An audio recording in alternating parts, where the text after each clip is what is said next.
Every deck eventually starts asking for attention.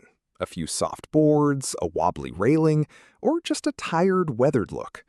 The question homeowners ask us most is simple: repair or replace? In this walkthrough, we'll cover the signs that point each direction, what the costs typically look like, and how to make the call with confidence. Not every problem means the deck is done for. If the framing underneath still feels solid when you tap or probe it, and the damage is limited to the surface layer, you're almost always looking at a repair. These are cosmetic or isolated issues, not structural ones. Some problems are a clear signal that patchwork won't hold. When the structural members that carry the deck's weight are compromised, or the whole thing shifts and sways underfoot, replacement is almost always the safer call.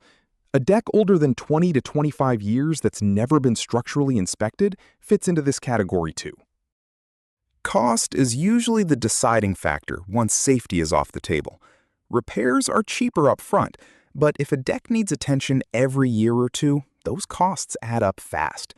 As a rule of thumb, once repair costs creep past roughly half of what a full replacement would run, replacement is usually the smarter long-term investment.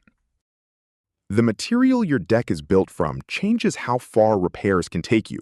Wood can be sanded, patched, and resealed board by board. Composite and PVC hold up better against rot and splintering, but when a composite board is damaged, it typically has to be swapped out rather than repaired. Age alone doesn't decide the outcome. What really matters is the condition of the structural framework underneath, how it was built, how it's held up, and whether it's been maintained. That's why checking underneath the deck and at every connection point matters more than counting candles. A handful of connection points do most of the heavy lifting on any deck. The ledger board attachment to the house is one of the most common failure points in deck collapses, so any separation or rot there deserves immediate attention. Corroded fasteners on older decks can also quietly weaken the whole structure without any obvious warning sign. Some issues aren't about looks. They're about whether the deck is safe to stand on.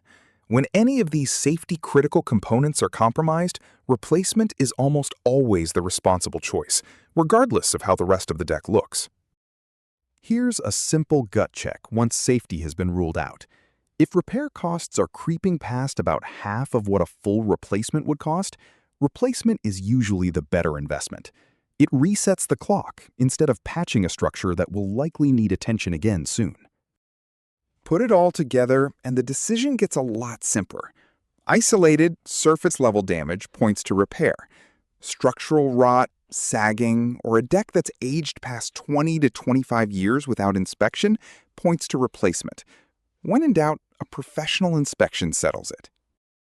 Whether your deck needs a few new boards or a complete rebuild, Lakeshore Deck Builder and Construction can help you make the call with confidence and handle the work from there.